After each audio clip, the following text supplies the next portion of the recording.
Hello, my name is Mike Hurst from Highland Hill Farm. Today we have in front of us a Japanese wheat bean maple, and I'm going to tell you how to water and how to fertilize it. When we fertilize our plants, we usually fertilize them about once or twice a year. The first time is just to make sure that it's the right color, and the second time is for next year's growth. The reason that we are concerned about fertilizing for next year's growth is that the Japanese maple is considered to be a determinate plant.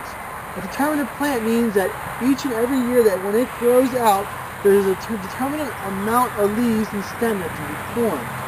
And that the determined amount of leaves and stem formed is determined by last year's growing season.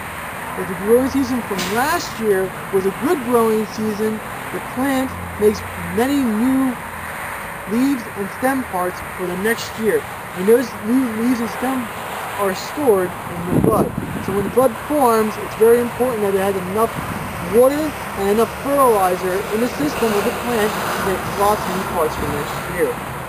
When we fertilize for next year, we usually fertilize in about early August. That way that the fertilizer can get into the soil and get into the plant system. Because in about late August and into the fall time is when the buds start to form. And when we use fertilizer, we use a soda-release fertilizer called Osmocote, and we just do a broadcast fertilizer just on the top of the plant on the surface. We don't ever put any fertilizer injections or any of the liquid type in. We just use the granulated form that slowly releases over time.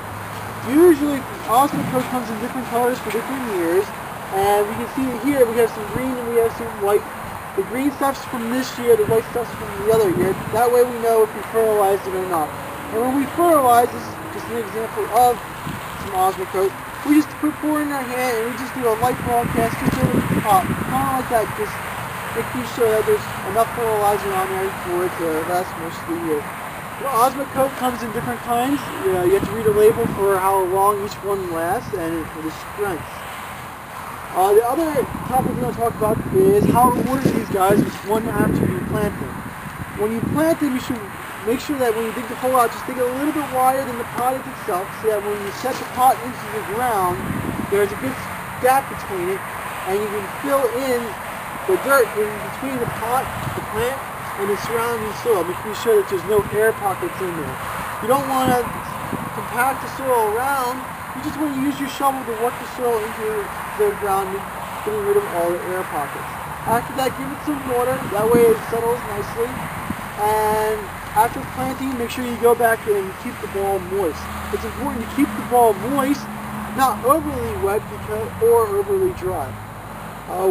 If it's overly wet, there is no oxygen that gets into the soil, and then the root starts to rot and it dies. The whole plant dies. If it's too dry, the roots no longer grow and the plant wilts, and roots don't have cuticles on them, so once they dry out, they're toasted. So just make sure that keep it moist, and the plant should do fine. If you have any questions about the Japanese maple, just give us a call at 215-651-8329. Thank you.